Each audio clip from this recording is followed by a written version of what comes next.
Good morning. Welcome to episode 4 of Pre-War Dreams. My name is Joe. Thank you for everybody if you are tuning in. Um, Kind of have a couple of pickups that I have recently acquired over the last month or so.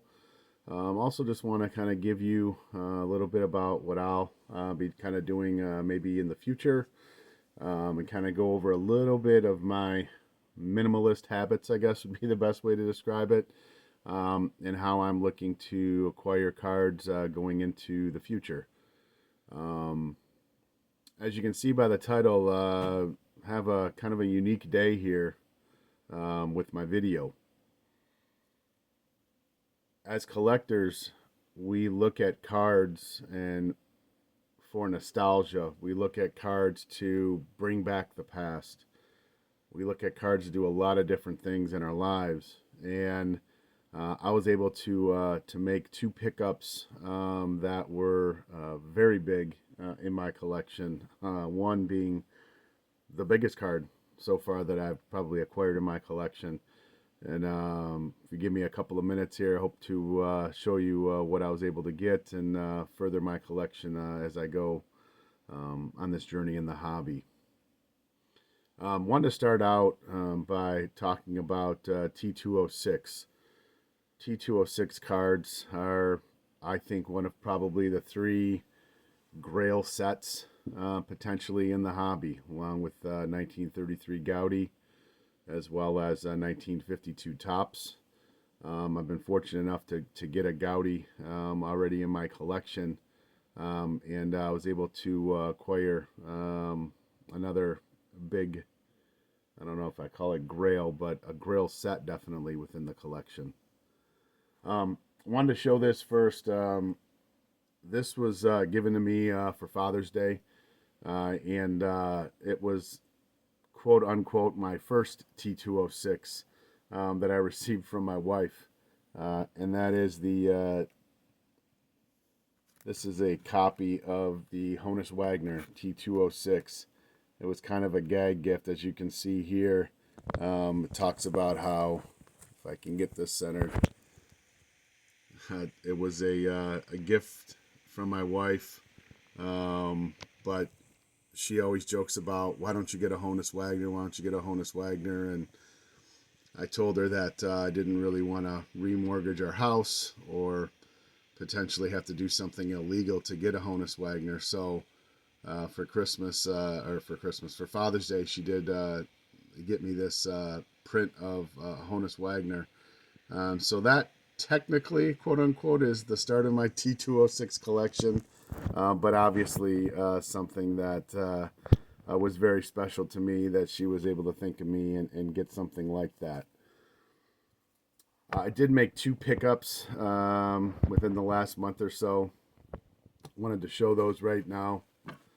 The first being, as you well know, I collect the Gashouse gang. This was a card that I saw. Both pickups were from eBay. And this I thought was a really nice representation of a set that I wanted to get at least one card of.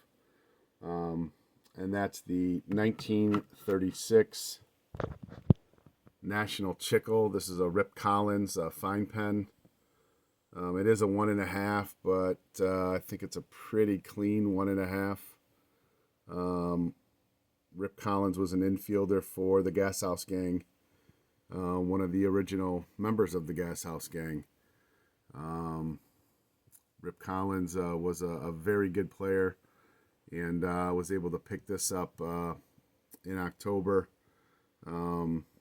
Maybe stretched a little bit as far as budget-wise, past what I usually do for the year, but I thought it was something that I kind of couldn't pass up. So at that point, when I picked up the Rip Collins, I really thought my collecting was done for the year. I was going to put out a few more videos, but I just thought, hey, okay, I had a good year. Let's start getting prepared and ready for 2025. And then a funny thing happened along the way, as us collectors know. things happen. And the reason why I had shown the Honus Wagner is because, again, I always thought I'd like to acquire a T206. And a lot of times, to be quite honest, those sometimes are out of a minimalist budget. It just is what it is, and that's okay. I was looking in eBay, and I saw a T206 of a player that I have toyed about trying to get a copy of.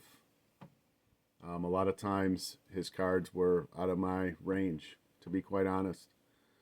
And I saw this. This was actually posted by a great collector and dealer down in the Atlanta, Georgia area by the name of Joe with Got Baseball Cards. And so end of October, I was able to pick up this, kind of show this here. This is the T206 Napoleon Lajoie.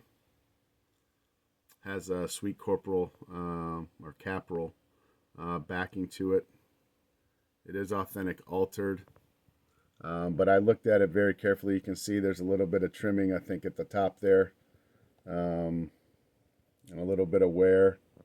At the bottom, you can see it was a little cut off, it looks like, at the top, but the bottom looks really nice. Little crease in that lower left corner. I'm not going to let that bother me. But Napoleon Lajoie is somebody that I have grown to admire in this great game. I mean, heck, they named a team after him in the mid-1910s with the Cleveland Naps.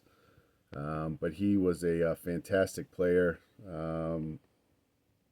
Overlooked in some ways. Obviously, his 33 Gaudy has a lot of meaning in the hobby.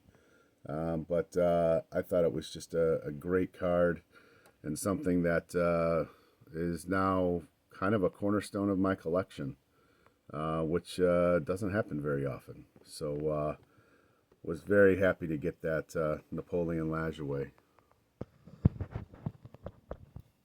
I want to talk about something else, and I want to give props kind of where they're due, and it's not me at all.